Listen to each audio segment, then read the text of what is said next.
사랑하는 찬양대가 하나님 앞에 올려드리는 귀한 찬양을 기쁘게 받아주시고 이 찬양의 가사와 같이 우리가 한평생 사는 동안 주를 위하여 살아드릴 수 있도록 다시 한번 우리 삶의 고백으로 연결되게 해 주시기를 간절히 소망합니다.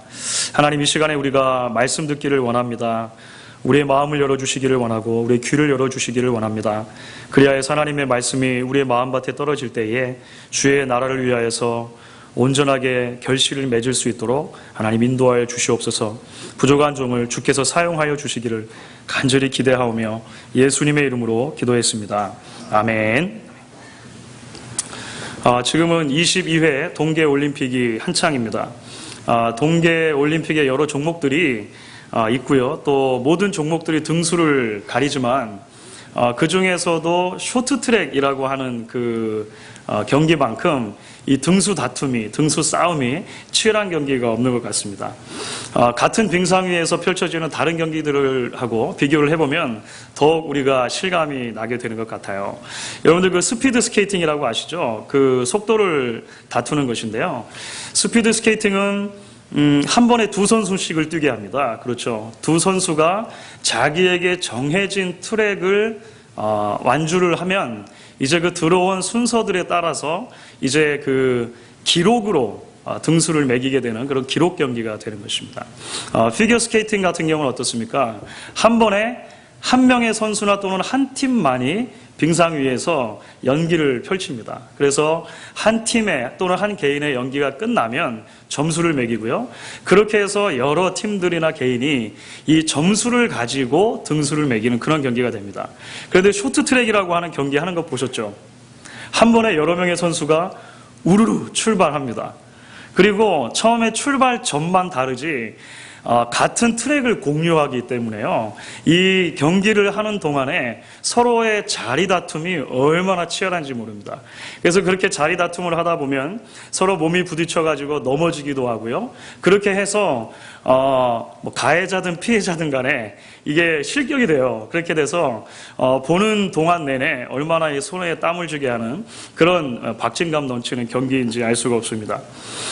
그런데 쇼트트랙 하는 경기를 보면 이런 생각이 드는 것 같습니다. 마치 우리 인생이 그와 같다, 이런 생각을 좀 하게 되는 것입니다. 물론 그 경기 자체를 제가 폄하할 마음은 전혀 없습니다. 저 굉장히 좋아하는 경기입니다. 손에 땀을 쥐고 보게 되는 그런 경기인데요. 그런데 그렇게 앞서거니 뒤서거니 옥신각신 하면서 자리 다툼을 계속 하다가 결승점에 들어가는 그런 경기를 보고 있노라면 무한 경쟁이 시대 정신이 되어버린 인생의 트랙 위에 올라서서 힘겹게 살아가고 있는 우리네 인생을 보는 것 같은 그런 마음이 들 때가 있다라고 하는 것입니다. 그런데 사랑하는 여러분, 성경이 말하는 하나님 나라의 가치는 그렇지 않다는 것을 우리가 알고 있습니다. 하나님 나라의 가치는 우리가 얼마나 빨리 인생을 뛰었는가, 또는 얼마나 많은 것을 가졌는가, 얼마나 큰 것을 이루었는가를 성공의 기준으로 보는 세상의 잣대와 폭 다르다라고 하는 것입니다. 그렇다면 하나님 나라의 가치의 진가는 어디에 있는 것일까요? 오늘 말씀이 우리에게 바로 이러한 질문에 대한 복음적인 답변을 제시해 준다라고 할 수 있죠. 그래서 오늘 우리가 함께 읽은 이야기를 가지고 함께 계속 말씀을 나눠봤으면 좋겠다라고 하는 것입니다. 오늘 우리는 서로 시간적인 차이는 있지만 서로 비슷한 내용을 다루고 있는 두 본문을 함께 읽었습니다. 먼저 우리가 주목하게 되는 것은요, 두 이야기들 가운데 모두 다 제자들 사이에서 일어난 논쟁에서 출발을 하게 된다는 거예요. 그 전에 복음서의 내용들을 살펴보시게 되면 논쟁을 했다, 논쟁한다라고 하는 그런 표현이 등장하면 대개는 예수님과 유대인의 종교 지도자들 사이에 논쟁이 있었거나 예수님의 제자들과 유대 종교 지도자들 사이에 논쟁이 있었던 경우들이 대부분이었다는 것을 우리가 발견하게 됩니다. 그런데 이제 제자들 사이에, 그렇죠, 예수님을 따르고 있는 제자들 사이에 논쟁이 일어났다고 하는 것이죠. 그리고 그 논쟁의 주제가 무엇이었습니까?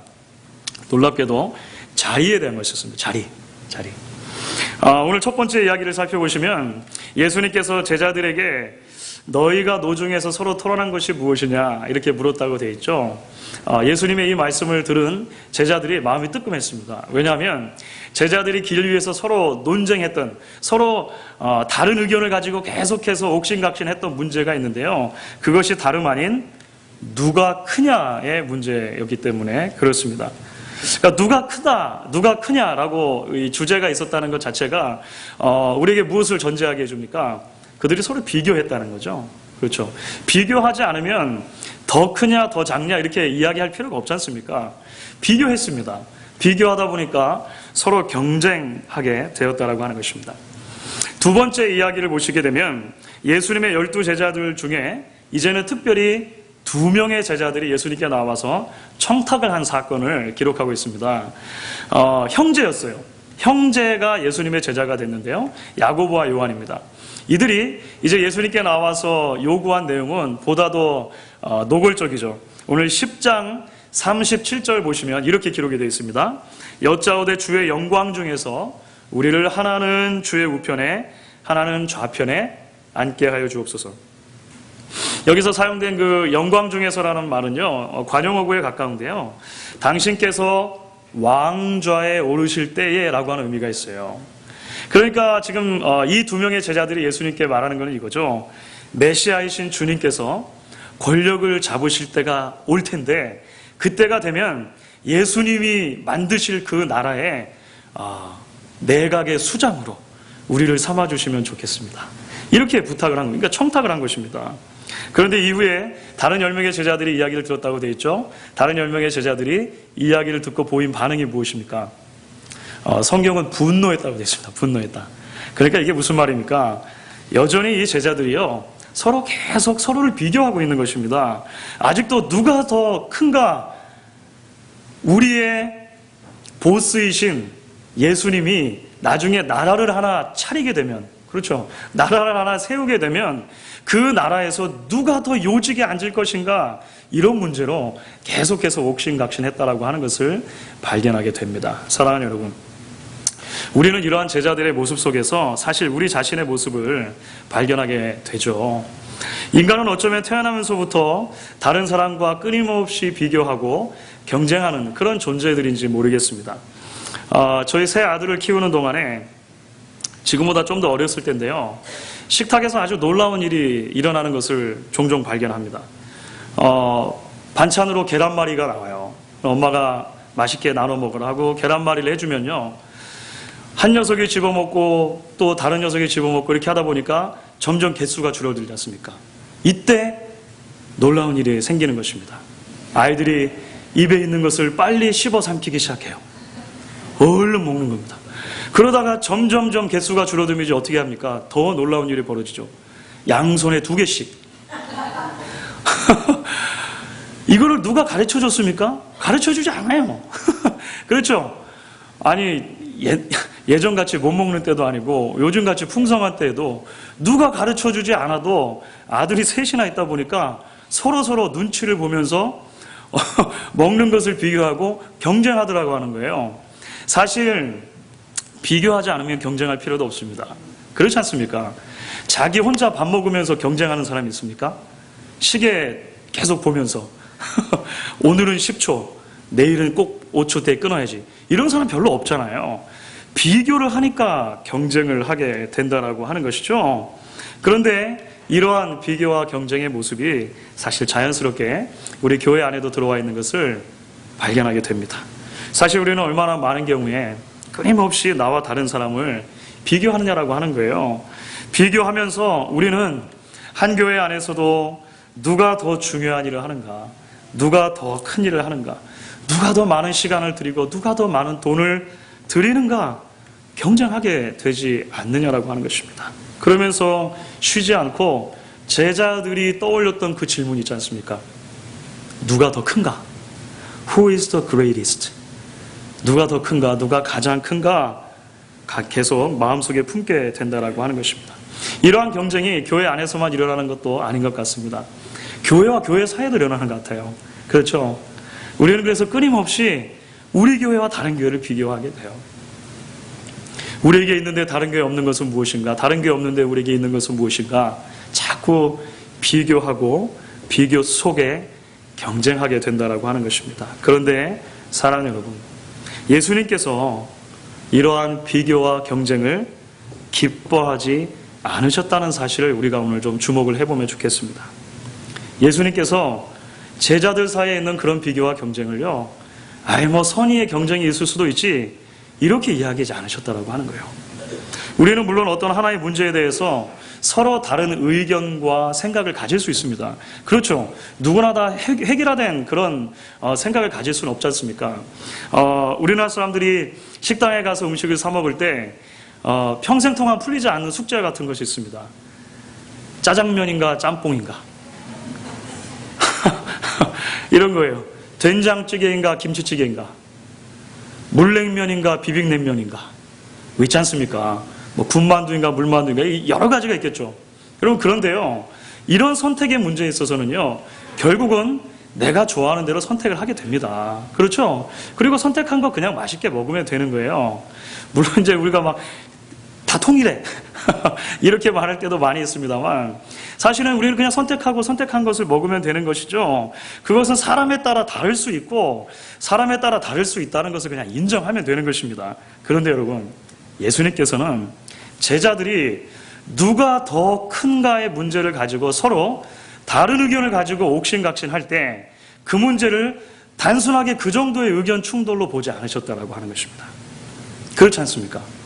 예수님께서는 이 문제를 굉장히 심각하게 받아들이셨어요. 왜 그렇습니까? 지금 제자들이 누가 더 크냐의 문제로 서로 다투고 있는 것은, 서로 다른 의견을 가지고 있는 것은 하나님 나라의 가치와 상반되는 것이다라고 예수님께서 보셨기 때문인 거예요. 예수님이 전하시는 복음의 정신과 전혀 반대에 있는 것이라고 예수님께서 해석하셨다라고 하는 것입니다. 그래서 예수님께서는 누가 더 크냐라고 하는 논쟁에 빠져있던 제자들을 부르셔서 말씀하시죠. 먼저 앞에 이야기에서는 뭐라고 말씀하십니까? 9장 35절 말씀인데요, 우리 같이 한번 읽어보도록 하겠습니다. 9장 35절 말씀을 같이 읽습니다. 예수께서 앉으사 12 제자를 불러서 이르시되 아무든지 첫째가 되고자 하면 무사람의 끝이 되며 무사람을 섬기는 자가 되어야 하리라 하시고, 이후에 야고보와 요한이 예수님께 청탁을 했을 때, 그리고 그 사실에 대해서 제자들이 서로 분노하고 있을 때에도 예수님께서 비슷한 말씀을 하십니다. 10장 43절 44절인데요 이 부분 한번 같이 읽겠습니다. 10장 43절 44절입니다. 너희 중에 누구든지 크고자 하는 자는 너희를 섬기는 자가 되고, 너희 중에 누구든지 으뜸이 되고자 하는 자는 모든 사람의 종이 되어야 하리라. 그렇습니다, 여러분. 예수님의 가르침 속에 나타난 하나님 나라의 가치는요, 일반적인 이 세상의 가치와 정확하게 반대되는 것이라는 것을 우리가 깨닫게 돼요. 하나님 나라의 순서, 왕의 나라의 순서를 우리가 굳이 매긴다고 한다면 남보다 더 크게, 남보다 더 빨리, 남보다 더 많이, 남보다 더 오래와 같은 이 세상의 일반적인 가치에 따라 정해지는 것이 아니라 누가 더 낮아졌는가, 누가 더 많이 포기했는가, 누가 더 많이 버렸는가와 같은 이러한 가치의 기준으로 순서가 결정된다는 것을 예수님께서 이야기를 해 주십니다. 그리고 이제 이러한 예수님의 가르침이 클라이막스에 이르는 지점이 있죠. 예수님의 가르침이 클라이막스에 이르는 지점이 어디입니까? 바로 10장 45절의 말씀이 됩니다. 요한복음 3장 16절과 더불어 가지고요, 성경에서 복음의 메시지를 가장 잘 요약하고 있는 요절 말씀 가운데 하나가 되는데요, 우리 마가복음 10장 45절 같이 한번 한 목소리로 읽어보도록 하겠습니다. 인자에 온 것은 섬김을 받으려 함이 아니라 도리어 섬기려 하고 자기 목숨을 많은 사람의 대성물로 주려 함이니라. 누군가를 가르칠 때 가장 효과적인 방법은 모범을 보임으로 가르치는 것이다, 이런 말이 있습니다. 그렇죠. Teaching by example 이라는 말이 있습니다. 그래서 자녀들은 부모의 말이 아니라 행동에서 배운다고 그렇게 하지 않습니까? 밥 먹을 때 쩝쩝대고 먹지 마, 이렇게 자녀에게 말하면서 아빠는 항상 식사를 하시면서 쩝쩝대면서 식사하세요. 고쳐질 수 없죠. 어떻게 고쳐집니까? 성도들이 자신의 설계와 전혀 어울리지 않는 삶을 살아가는 목사를 존경하기 힘든 것과 마찬가지 일맥상통하는 이야기가 아닐 수 없습니다. 그런데 여러분, 예수님은 그렇지 않으셨습니다. 예수님은 그렇지 않으셨습니다. 예수님께서 제자들에게 첫째가 되고자 하면 무사람의 끝이 되고 섬기는 자가 되어야 하리라, 이렇게 말씀하셨을 때요, 그 말씀은 그저 이상적인 이야기를 하신 게 아니라는 것입니다. 크고자 하는 자는 섬기는 자가 되어야 하고 으뜸이 되고자 하는 자는 모든 사람의 종이 되어야 한다. 예수님께서 제자들에게 가르치셨을 때요, 그것은 제자들이 결코 다다를 수 없는 그 불가능한 이상을 그저 툭 던져놓으신, 마치 선문답 던지듯이, 그렇죠, 한마디를 툭 내뱉은 게 아니었다라고 하는 거예요. 사실 우리는 오늘 본문의 두 말씀이 이전부터 계속되는 예수님의 사역에 대한 자기 계시의 연장선상에 있다는 것을 우리가 좀 기억할 필요가 있습니다. 이게 무슨 말입니까? 왕이신 예수님께서 이 세상에 오신 목적과 관계된다는 거예요. 왕이신 예수님께서 걸어가셔야 할 그 길이 어떤 길인가? 지금까지도 예수님께서는 여러 차례에 걸쳐서 제자들과 주변의 사람들에게 이야기해 주시지 않으셨습니까? 그 가르침의 연장선상에 오늘 말씀이 있다라고 하는 것입니다. 오늘 10장 45절에서 그 예수님께서 이 땅에 오신 목적에 대해서 무엇이라고 단적으로 표현하고 있습니까? 바로 자기 목숨을 많은 사람의 대속물로 주시기 위함이다, 이렇게 이야기를 하는 거예요. 여기서 사용된 대속물이라고 번역된 단어는요, 사실은 고대 로마 사회에서 전문적으로 사용되는 단어가 됩니다. 그러니까 노예나 죄수의 자유를 사는 몸값을 말합니다. 몸값. 그러니까 오늘날에 말하면은요, 예를 들어서 인질범이 인질을 잡고서 몸값을 요구할 때 그 몸값 있지 않습니까? 그 랜섬이라고 하는 단어가 사실 그대로 그냥 적용될 수 있습니다. 몸값이에요. 그러니까 예수님 당시에 로마 사회에서는요, 누군가가 종이 된다든지 또는 죄를 지어서 감옥의 형을 받고 감옥에 갇히게 되면 평생토록 그 노예의 신분이 지속되거나 또는 항상 자기가 받은 그 형량을 과채워야만 풀려날 수 있는 것이 아니었습니다. 중간에 풀려나거나 중간에 자유인이 될 수 있는 방법이 있어요. 그게 랜섬을 치르면 되는 것입니다. 몸값을 치르면 되는 거예요. 그런데 문제는요, 이 몸값이라고 하는 게 어마어마한 액수였다고 하는 것이죠. 그래서 자신의 자유를 사는 게 퍽 쉽지 않은 일이었다고 하는 것입니다. 그런데 오늘 예수님께서 우리에게 이야기해 주신 것이 무엇입니까? 예수님이 이 땅에 오신 이유와 목적이 자신의 몸을, 자신의 생명을 모든 사람들을 위한 속전으로, 몸값으로 내어주시기 위해 오셨다, 이렇게 이야기를 하는 것입니다. 그렇기 때문에 예수님 자신이 죄인들의 속전이 되셨다는 사실은 우리에게 두 가지를 보여주는 것입니다. 하나는 무엇입니까? 우리 죄의 크기죠. 죄의 크기. 죄의 크기. 하나님의 독생자이신 예수님께서 스스로의 목숨으로 값을 치러야 할 만큼, 그러니까 우리의 몸값이 얼마나 큰 몸값이냐면, 우리의 죄를 갚는 것이 얼마나 큰 액수를 치러야 하는 것이냐면, 예수님께서 죽으셔야 할 만큼 우리의 죄가 심각하고 컸다는 것을 보여줍니다. 동시에 예수님께서 우리를 위한 속전이 되셨다고 하는 사실은 우리에게 무엇을 가르쳐 줍니까? 하나님께서 우리를 사랑하신 사랑의 크기가 그만큼 컸다라고 하는 것을 보여주는 것이죠. 죄인인 우리를 위해서 하나님께서 기꺼이 치러주신 우리를 위한 몸값이 얼마나 큰 것이었는가.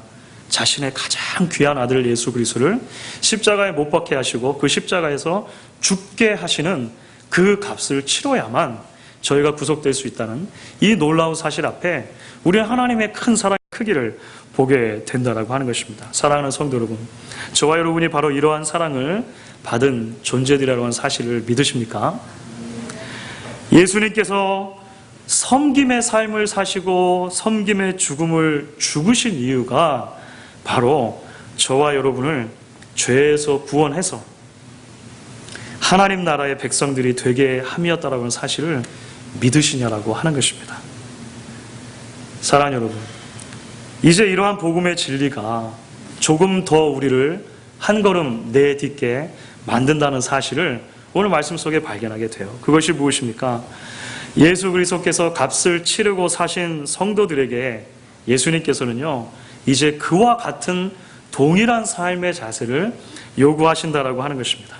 더 이상 비교와 경쟁이라고 하는 세상의 가치가 아닌 새로운 하나님 나라의 가치를 가지고 세상을 바라보고 살도록 하게 한다는 것입니다. 여러분, 이게 어떻게 가능합니까? 이게 어떻게 가능합니까? 예수님께서 우리를 위한 속전이 되셨다고 하는 이 복음의 진리가 어떻게 우리를 예수님과 같은 삶의 자리로 부르시냐라고 하는 것이죠. 그것은 복음이 우리를 두 가지 측면에서 이제 평등하게 만들어주기 때문에 그렇습니다. 우리가 서로 경쟁할 수 없는 상태로 만들어주는 거예요. 그것이 무슨 말입니까? 첫 번째는 복음은 우리를 똑같은 출발점에 놓습니다. 그 출발점이 어디입니까?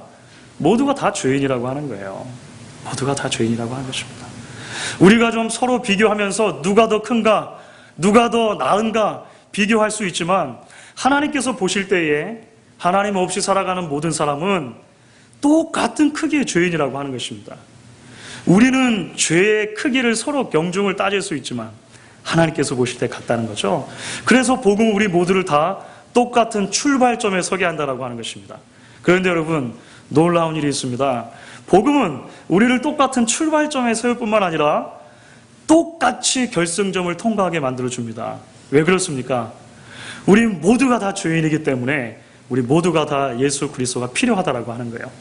그래서 예수 그리스도의 피로 값을 주고 산 사람이 되었다면 모두가 다 하나님 앞에 동일한 가치를 지닌 존재들이라고 하는 것을 성경이 우리에게 이야기를 해주는 것입니다. 여러분, 이 사실을 믿으셔야 돼요. 이게 놀라운 것이죠. 복음은 우리를 똑같은 출발선에 세우고 똑같은 결승점에 세워준다라고 하는 것입니다. 비교할 것이 있습니까? 없습니까? 없죠. 없죠. 경쟁할 것이 있습니까? 없습니까? 경쟁할 수 없는 상태로 복음이 우리를 만들어 주었다라고 하는 거예요. 그저 받은 은혜에 감사하면서 주님의 발자취를 따라서 낮아지는 섬김의 삶을 다하면 되는 것이다. 오늘 말씀 우리에게 그렇게 요구하고 있는 것입니다. 그래도 사실 여러분, 우리가 생각을 해보면 제자들이 누가 더 큰가라고 논쟁을 한 것이 이해가 안 되는 것도 아닙니다. 왜 그렇습니까? 예수님께서 부르신 12제자들을 살펴보시면요, 이들이 다 달랐습니다. 그렇죠. 우리가 겉으로 드러나는 것만 놓고 보면 똑같은 사람들을 똑같은 조건으로 부르지 않은 것처럼 보여요. 그들 가운데 교육이 달랐고 타고난 태생이 달랐고요, 성품이 다 달랐다라고 하는 것입니다. 그래서 그들이 가지고 있는 각각의 역할도 달랐습니다. 그렇죠. 예수님께서는 가룟 유다에게 회개의 일을 맡기셨습니다. 왜 맡기셨을까요? 회개를 가장 잘 볼 수 있는 사람이기 때문에 맡기신 거예요. 가룟 유다는 그런 재능이 있었다라고 하는 것입니다. 성경에 모두 다 기록되지 않지만 우리는 그래서 어렵지 않게 추측해 볼 수 있습니다. 예수님의 12제자들 모두가 다 다른 재능과 다 다른 은사들을 가지고 있었고, 예수님의 공동체 안에서 그 각각의 다른 은사들을 가지고 각각의 다른 모습으로 사용되었을 것이라고 하는 거예요. 또 예수님께서는요, 이제 그 사역을 하시다가 정말로 예수님의 12명 제자들 중에 몇 명을 더 특별히 대해주신 것처럼 보이는 부분들이 있습니다. 특별히 누구입니까? 베드로, 야고보, 요한, 이 세 명은요, 예수님이 특별히 대해준 것처럼 보여요. 회당장 야이로의 딸을 살리실 때 그 방 안에 이 셋만 데리고 들어가셨습니다. 지지난 시간에 우리가 살펴본 것처럼 변화산의 기적의 사건에 이 셋만 데리고 가셨어요. 그러니까 이 셋 중에 2명이죠. 야고보와 요한이 예수님께 그런 기대를 가지고 그런 청탁을 한 것이 한편으로 이해가 된다고 하는 것입니다. 그런데 여러분, 이들이 놓치고 있는 것이 있죠. 그게 무엇입니까? 복음 안에서 보면 그들의 모든 재능과 다름은 비교와 경쟁의 대상이 아니라 섬김의 도구여야 한다는 사실을 잊고 있었다는 것입니다. 복음이 이미 그들을 똑같은 출발선에 서게 했고 똑같은 결승점에 들어오게 했으므로 그들이 가지고 있는 다름과 그들이 가지고 있는 재능들은요, 서로 비교하면서 서로 경쟁하는 그런 도구로 주어진 것이 아니라 그저 하나님 나라를 위해서 자기 자리에서 힘을 다해서 낮아지는 모습으로 섬기는 섬김의 도구로 주셨다라고 하는 거예요. 여러분, 야고보와 요한이 예수님께 부탁하면서 했던 말을 기억하십니까? 주의 영광 중에서 우리를 하나는 우편에 하나는 좌편에 앉게 하여 주옵소서, 이렇게 말했지 않습니까? 그런데 여러분 아십니까? 사실 예수님께서 가장 영광을 받으셨을 때가 언제입니까? 복음서의 기록은요, 예수님께서 가장 영광을 받으셨을 때가 십자가에서부터 출발된다라고 이야기를 하는 거예요. 아이러니하게도 십자가 위에서 예수님께서 가장 큰 영광을 받으셨다라고 하는 것이죠. 그래서 예수님은 야고보와 요한이 그렇게 물어왔을 때 그들에게 이렇게 얘기하신 것입니다. 너희 구하는 것을 알지 못하는도다. 그렇죠. 지금 무슨 말 하는지 모르고 구하나 본데, 사실은 가장 영광스러운 나의 자리는 어디냐면 왕저가 아니라 십자가다, 이렇게 이야기를 하신 거예요. 예수님께서 죄인들을 위해 가장 낮아지셨던 바로 그 순간, 야고보와 요한을 오른팔 왼팔로 두고 왕자에 등극하신 그 순간이 아니라 양편의 강도들과 함께 십자가에 못 박히셨던 그 순간이 예수님의 가장 영화롭고 예수님의 가장 존귀해지시는 순간이었다라고 하는 것을 우리가 말씀을 통해 발견하게 되는 것입니다. 그리고 그 주님의 삶이 이제 우리에게도 하나님 나라의 가치를 가지고 그렇게 살아가라고 부르고 있다라고 하는 것입니다. 경쟁과 비교를 통해서 남들보다 더 높은 자리에서 남들보다 더 나은 대우를 받고 사는 것이 영광스러운 삶이 아니라 복음의 정신을 따라서 모든 사람을 위해서 가장 낮아질 때 내게 주신 그리스도의 자유를 가장 연약한 지체를 위해서 내려놓는 그 놀라운 자유를 누리게 되어질 때 그것이 가장 영광스러운 모습이다, 예수님 말씀하고 계시는 것입니다. 제가 한 집사님께 이런 말씀을 들은 적이 있습니다. 그 집사님의 큰아들이 이제 대학 갈 때가 가까우니까 하루 종일 뭔가를 뚝딱뚝딱 하더니 글씨를 쫙 써가지고 책상 앞에다 붙여놨다는 거예요. 뭐라고 붙여놨냐면 Work like a slave to live like a king. 그러니까 번역하면 이런 거죠. 왕처럼 살기 위해 노예처럼 열심히 공부하자. 기특하죠. 기특하지 않습니까? 내가 앞으로 왕처럼 살려면 지금 열심히 노예처럼 공부를 해야겠다. 물론 이제 그 안집사님 말씀이 얼마 안 갔다 그래요. 그렇게 열심히 그래가지고 이 노예는 어디 갔냐 뭐 이렇게 여쭤보셨다 그래요. 열심히 공부하려고 하는 마음이요 참 기특합니다. 그런데 여러분 아십니까? 예수님께서는요 왕이셨음에도 불구하고 왕처럼 살려고 이 땅에 오지 않으셨다는 거예요. 그렇죠. 복음서의 페이지를 들출 때마다 우리가 발견하는 예수님은 어떤 모습입니까? 왕이심에도 불구하고 노예와 같이 살아가시는 예수님, 종과 같이 살아가시는 예수님이십니다. 제자들의 발을 씻기시고 가장 연약한 지체들을 돌보시고 그들 가운데로 내려가셔서 복음을 증거하시고 그들의 구주가 되어주시는, 그들의 몸값이 되어주시는 예수 그리스도를 발견하게 됩니다. 그리고 오늘 그 주님께서 저와 여러분을 그러한 삶의 자리로 초대하고 계시다라고 하는 것입니다. 오늘 이 말씀의 도전 앞에 함께 주님과 그 길을 걸어가기로 결단하실 수 있는 저와 여러분들 되실 수 있기를 주의 이름으로 간절히 축원합니다. 우리 같이 한번 찬양하시고 기도하시겠습니다. 찬송가